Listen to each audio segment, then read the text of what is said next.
نوجوان تھا، یتیم تھا، اسے کبھی کبھی ایک ٹائم کا کھانا بھی نصیب نہیں ہوتا تھا۔ اس کے پاس پیسہ نہیں تھا، مال و دولت نہیں تھا، غریب تھا بیچارہ۔ اسے علم دین حاصل کرنے کا شوق چڑھا۔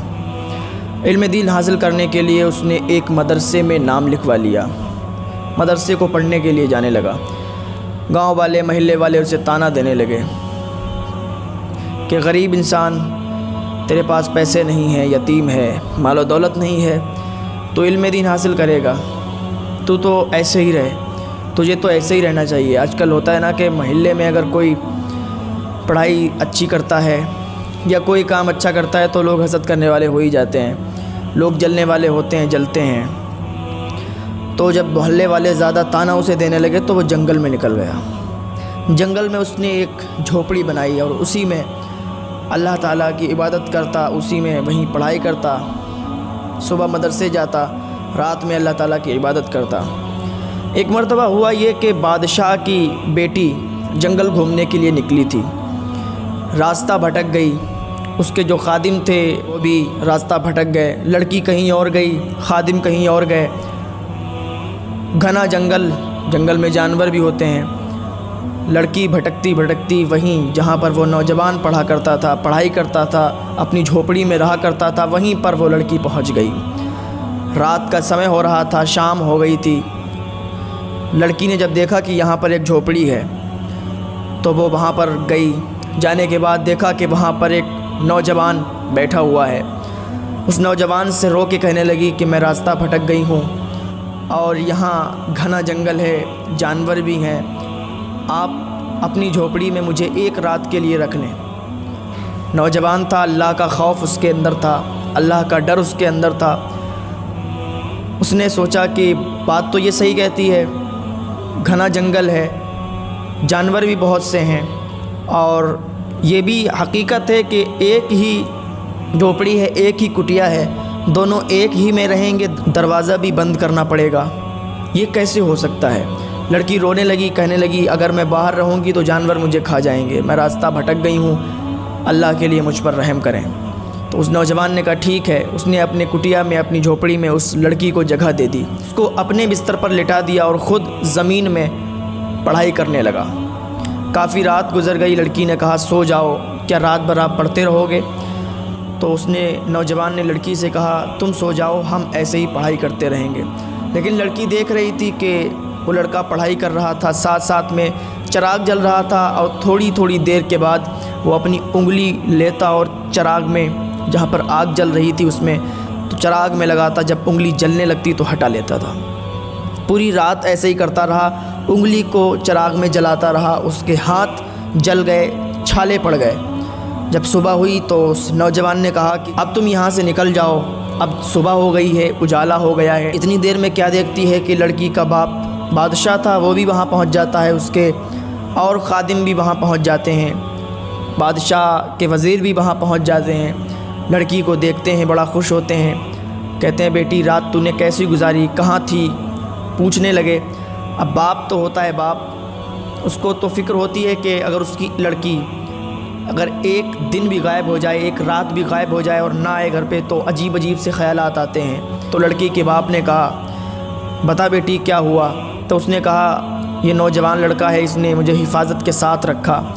تو اس کے باپ بولا کہ یہ تو بات صحیح ہے، ہم تو مان لیتے ہیں، لیکن شہر والوں کو کیسے بتائیں گے کہ بادشاہ کی بیٹی ایک نوجوان کے ساتھ پوری رات ایک ہی جھوپڑی میں اکیلے رہی، طرح طرح کی باتیں ہوں گی، مجھے برداشت نہیں ہوگی بیٹی، میں تو مر جاؤں گا۔ اس نے کہا میں اس کو قتل کروا دوں گا۔ بادشاہ نے کہا میں اس لڑکے کو قتل کروا دوں گا، نہ رہے گا بانس، نہ بجے گی بانسری، نہ یہ لڑکا رہے گا، نہ ہی لوگ طعنہ کشی کریں گے۔ خدا نخواستہ اس لڑکے نے بھی کبھی اپنی زبان کھول دی کہ بادشاہ کی بیٹی میرے ہی جھوپڑی میں پوری رات میرے ساتھ رہی، اگر ایسی زبان اس نے کھول دی تو ہم تو کہیں منہ دکھانے کے لائق نہیں بچیں گے، ہم تو خود مر جائیں گے۔ بادشاہ نے جلادوں کو حکم دیا کہ اس کو قید کر لیا جائے اور دربار میں پیش کیا جائے۔ لڑکی لاکھ منتیں کرتی رہی کہ یہ ہمارا محسن ہے، ہمارا رہبر ہے، ہمیں اس نے جگہ دی، اس کو معاف کر دو۔ لیکن بادشاہ نے ایک بات نہ سنی۔ جب قتل کرنے کے لیے جلاد جا رہے تھے تو لڑکی نے کہا ابا ایک بات میری سن لیں، میں پردے کے اندر رہوں گی اور اس نوجوان سے میں ایک بات پوچھوں گی۔ بادشاہ نے کہا ٹھیک ہے۔ ایک پردہ لگایا گیا، پردے کے پیچھے لڑکی، پردے کے ادھر وہ نوجوان۔ لڑکی نے پوچھا اچھا ایک یہ بات بتاؤ، جب میں تمہاری کٹیا میں تھی اور تم پڑھائی کر رہے تھے زمین پر بیٹھ کر، اور تم اپنی بار بار وہ انگلی کیوں جلاتے تھے؟ بار بار اپنی انگلی چراغ میں کیوں ڈالتے تھے؟ کیوں جلاتے تھے؟ کیوں تم نے اپنے ہاتھوں میں چھالے ڈال لیے؟ تو وہ نوجوان کہتا ہے کہ میں نے اس لیے اپنے ہاتھ کو چراغ سے جلایا، ایک طرف تو میرا نفس بھڑک رہا تھا، شیطان مجھے بھڑکا رہا تھا کہ جہاں مرد اور عورت دو اکیلے ہوں وہاں پر شیطان ہوتا ہے تیسرا، وہ بھڑکاتا ہے۔ تو مجھے شیطان بھڑکا رہا تھا کہ بدفعلی کر لے، بدفعلی کر لے۔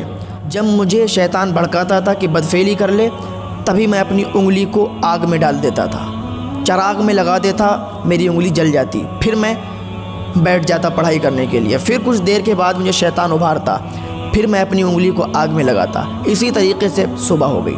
جب بادشاہ نے یہ سنا تو بادشاہ نے کہا اس کو رہا کر دو، یہ تو اللہ تعالیٰ کا نیک بندہ ہے، اس کو ہم قتل کرنے جا رہے تھے، یہ تو اللہ تعالیٰ کا ولی ہے۔ پھر بادشاہ نے حکم دیا کہ اسی کے ساتھ میری بیٹی کی شادی کی جائے۔ بادشاہ نے اس لڑکے کے ساتھ اپنی بیٹی کی شادی کی اور حکم دیا کہ میرے بعد یہی لڑکا میری سلطنت سنبھالے گا، میرے بعد یہی لڑکا بادشاہ بنے گا۔ اس کو اپنا داماد بنا لیا۔ پھر وہ لڑکا اس محلے میں جاتا ہے جہاں اس پر تانا کشی کی جاتی تھی، جہاں کا وہ رہنے والا تھا، لوگ اس پر تانا کشی کرتے تھے، غریب ہے، یتیم ہے، جیب میں تیرے پیسہ نہیں ہے، علم دین حاصل کرے گا کیا کرے گا؟ تو وہ جا کے کہتا ہے کہ علم دین حاصل کر کے مجھے یہ مقام ملا ہے، کیونکہ میں جانتا تھا کہ علم دین جو حاصل کرتا ہے اسے اللہ تعالیٰ بہت بلند و بالا فرماتا ہے۔ اور آج علم دین سیکھنے کی جو برکت مجھے ملی ہے کہ بادشاہ نے مجھے اپنے بعد خود بادشاہ بنا دیا، اپنی بیٹی سے میرا نکاح کروا دیا، اتنا بڑا رتبہ، اتنا بلند مرتبہ یہ کیسے حاصل ہوا؟ یہ اللہ تعالیٰ کی عطا سے اور علم دین کی برکت سے۔ تو آج مسلمان اپنے بچوں کو نہیں پڑھانا چاہ رہے، سوچتے ہیں کہ کیا کریں گے۔ ارے سدھر جاؤ مسلمانوں، ضروری تو نہیں کہ تمہارا بیٹا مسجد میں ہی امامت کرے، دین کی خدمت کرنا ہے، اس نیت سے نہیں کہ ہمارا بیٹا دین حاصل کر کے دنیا حاصل کرے گا، مال و دولت کمائے گا۔ مال و دولت کمانے کے لیے بہت سے راستے ہیں، لیکن اس نیت سے پڑھاؤ کہ ہمارا بچہ جب علم دین حاصل کرے گا تو ہماری شفاعت کروا لے گا۔ وہ بچے اپنے ماں باپ کی عزت نہیں کرتے کہ ماں باپ نے انہیں علم دین نہیں سکھایا۔ آج تک کی تاریخ اٹھا کر دیکھ لو، جن کے ماں باپ نے اپنے بچوں کو علم دین سکھایا تو وہ کبھی بھی اپنے ماں باپ کے غدار نہیں بنے، ہمیشہ اپنے ماں باپ کے وفادار رہے۔ آج کل کی جو قوم ہے، جو نسل ہے، وہ غدار یوں نکلتی ہے، اپنے ماں باپ کو یوں ستاتی ہے کیونکہ ان کے ماں باپ نے انہیں علم دین سکھایا ہی نہیں، مصطفیٰ کا طریقہ بتایا ہی نہیں۔ اگر مصطفیٰ کا طریقہ بتاتے تو آج ان کی اولاد ان کے ساتھ غداری نہیں کرتی، آج ان کی اولاد انہیں اولڈ ہاؤس چھوڑنے نہیں جاتی، آج ان کی اولاد ان کے ساتھ آرام سے رہتی، کبھی بھی اپنے ماں باپ کو پریشانی نہیں ہونے دیتی۔ یہ وجہ کیا ہے کہ اپنے بچوں کو علم دین سے تم نے بہت دور کر دیا ہے، اور جب تم نے اپنے بچوں کو علم دین سے دور کیا ہے تو اس کا نتیجہ تم بھگت رہے ہو کہ تمہارے بچے تمہیں گھر سے نکال رہے ہیں۔ تو ابھی بھی سدھر جاؤ اور اپنے بچوں کو علم دین سکھاؤ۔ اللہ تعالی ہم سب کو نیک عمل کرنے کی توفیق عطا فرمائے، علم دین سمجھنے اور سیکھنے اور اس پر عمل کرنے کی توفیق عطا فرمائے۔